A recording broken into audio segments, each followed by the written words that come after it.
France Inter.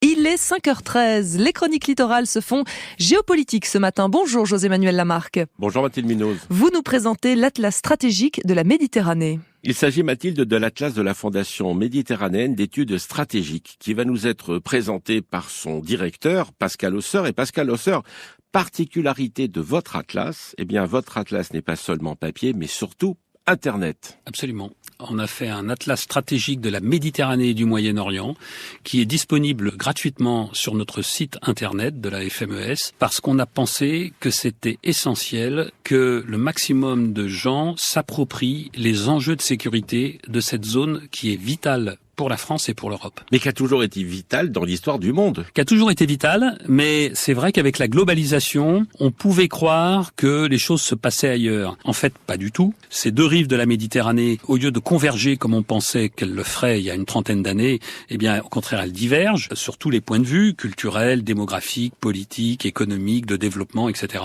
Donc on a un vrai besoin de comprendre ce qui se passe, de comprendre ces tensions, et puis en plus, on a des tensions extérieures qui viennent s'inviter sur ce théâtre. Exactement, qui est déjà tendu. Oui. Plusieurs parties, les grands enjeux, bassin méditerranéen, Moyen-Orient, au carrefour des rivalités mondiales, les défis sécuritaires dans le bassin méditerranéen et au Moyen-Orient, avec une très bonne cartographie en plus. Absolument. Les cartes, les recompositions géopolitiques dans le bassin méditerranéen et, vous dites toujours, au Moyen-Orient. Et en troisième plan, ce sont les bilans et rapports de force de la zone Afrique du Nord et Moyen-Orient. Donc vous allez beaucoup plus loin que la Méditerranée en réalité. Absolument, parce qu'en fait, c'est un continuum. Ce qui se passe en Méditerranée et ce qui se passe au Moyen-Orient sont de plus en plus interconnectés. On assiste d'ailleurs à une forme de, si on peut dire, moyenne-orientalisation de la Méditerranée. C'est-à-dire que les acteurs du Moyen-Orient, le Qatar, les Émirats, l'Arabie Saoudite, l'Iran, sont de plus en plus actifs en Méditerranée, que ce soit dans la rive sud, bien sûr, mais également chez nous, en France, dans la rive nord. Les lobbies sont là et les conflits entre eux se règlent aussi chez nous.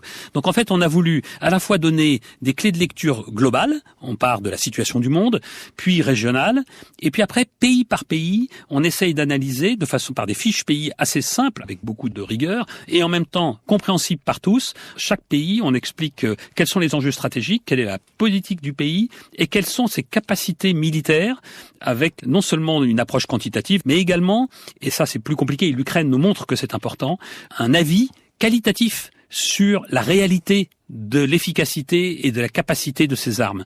Et puis, on a pris le risque aussi d'étudier des scénarios de conflit dans cette Méditerranée. Donc, on en a identifié 3, le Maroc et l'Algérie, l'Iran, Israël et le Hezbollah, la Turquie, la Grèce et Chypre. 3 types de scénarios méditerranéens qui, malheureusement, sont crédibles.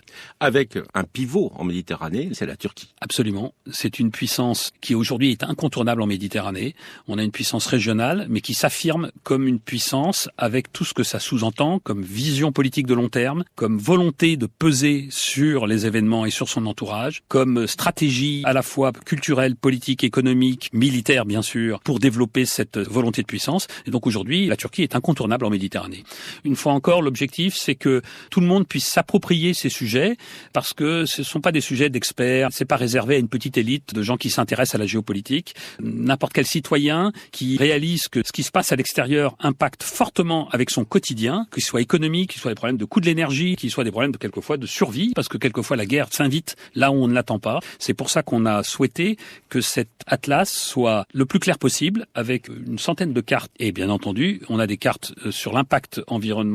Tout ça rajoute de la tension à la tension préexistante. Merci Pascal Hausseur. L'Atlas stratégique de la Méditerranée est consultable gratuitement sur le site de la Fondation méditerranéenne d'études stratégiques, fmes-france.org. À lundi, Mathilde Munoz. Bon week-end, José-Manuel Lamarque.